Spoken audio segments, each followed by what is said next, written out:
결도 A급이라며 불편했고 국민의힘은 국민의 인과 질서에게 자화자찬하고 비판했습니다.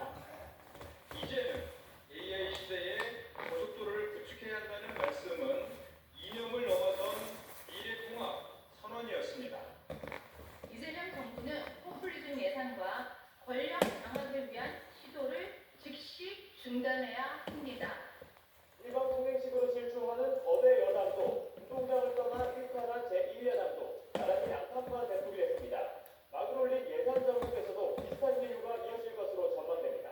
YTN 박진혜입니다.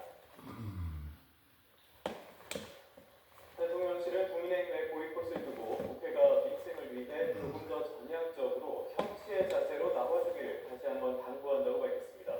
김남준 대변인은 브리핑에서 국민의힘의 불참에 대해 이 대통령이 안타까움을 표시했다며 이같이 말했습니다.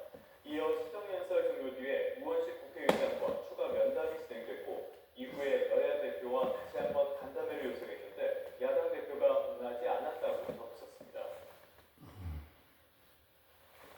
이런 반쪽 시정연설은 윤석열 정부 때 민주당의 보이콧 이후 3년 만입니다. 국민의힘은 이재명 정권이 특검을 이용해서 정치 보복을 한다며 이젠 전쟁이라고 선언했습니다. 박전현 기자입니다. 국민의힘이 검은 마스크에 상복, 근조 자유민주주의 영정까지 들고 노텐더울 계단에 모였습니다. 추경호 전 원내대표 영장 청구에 항의하며 이재명 대통령 국회 도착에 맞춰 규탄 대회를 연 겁니다. 이례적으로 본청 앞까지 나온 국회의장을 보며 분위기가 고조되더니 이 대통령이 등장하자 침묵 시위란 말이 무색해집니다. 이 대통령은 살짝 미소 지으며 국민의힘 의원들에게 다가와 짧은 인사를 남기고 떠났습니다.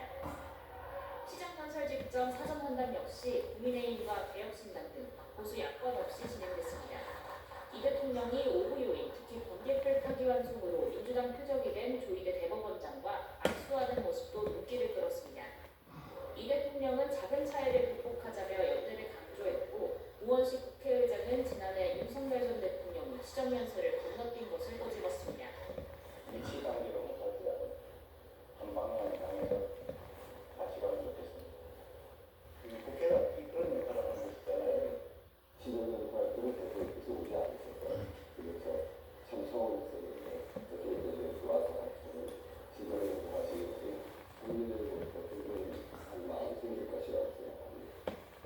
본회의장에 발길도 들이지 않은 국민의힘은 추전 원내대표 영장의 목표는 야당 말살이라면서 이젠 전쟁이다. 이재명 정권을 끌어내려야 한다고 외쳤습니다. 이재명 정권을 끌어내리기 위해서 이재명의 5개 재판이 재개될 수 있도록 모든 힘을 모아야 될 때라고 생각합니다.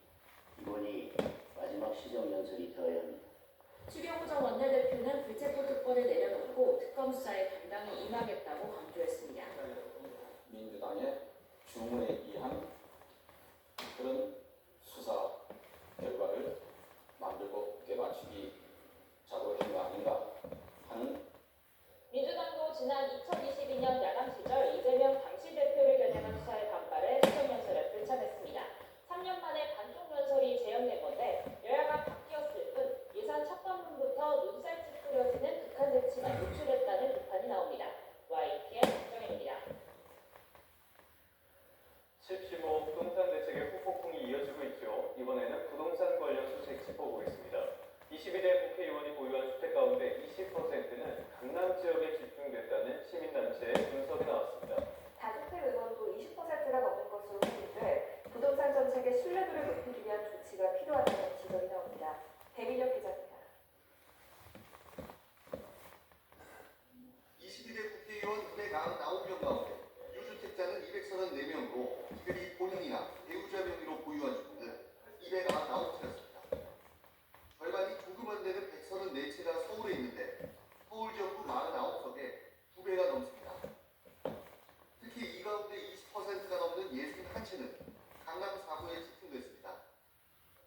국민의힘이 36명으로 가장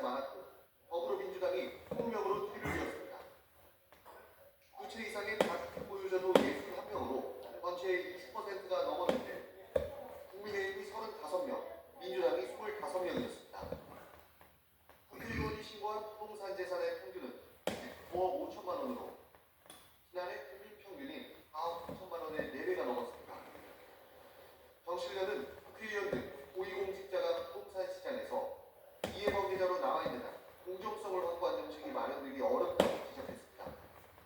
정책 결정자들이 자신이 보유한 자산에 영향을 미치는 제도를 설계하고 감독하는 상황은 필연적으로 이해 충돌을 낳을 수밖에 없습니다. 또 정부는 1급 이상 고위공직자를 대상으로 실사용 목적 1주택 외 토지, 건물 보유와 매매를 원칙적으로 금지하고 제대로 된 서민 주거 대책을 마련하라고 촉구했습니다. YTN 배민영입니다. 이 10.15 부동산 대책은 위법성 논란에도 휩싸여 있습니다. 정부가 통계를 제대로 적용하지 않아 규제 지역이 달라졌다는 주장이 제기되는 건데요. 어떤 내용인지 최도희 기자가 취재했습니다. 서울 수도권 동지역 규제 지역을 조정 대상 지역 등 3주 규제로 묶은 11호 부동산 대책. 예를 들어 조정 대상 지역으로 지정되려면 최근 3개월 집값 상승률이 물가 상승률의 1.3배를 초과해야 하는데 정부는 6월에서 8월 통계를 바탕으로 이들 지역이 지정 요건에 해당한다고 판단했습니다. 이를 두고 정부가 정책 발표 직전 달 통계인 9월 통계를 의도적으로 배제한 게 아니냐는 의혹이 제기됐습니다.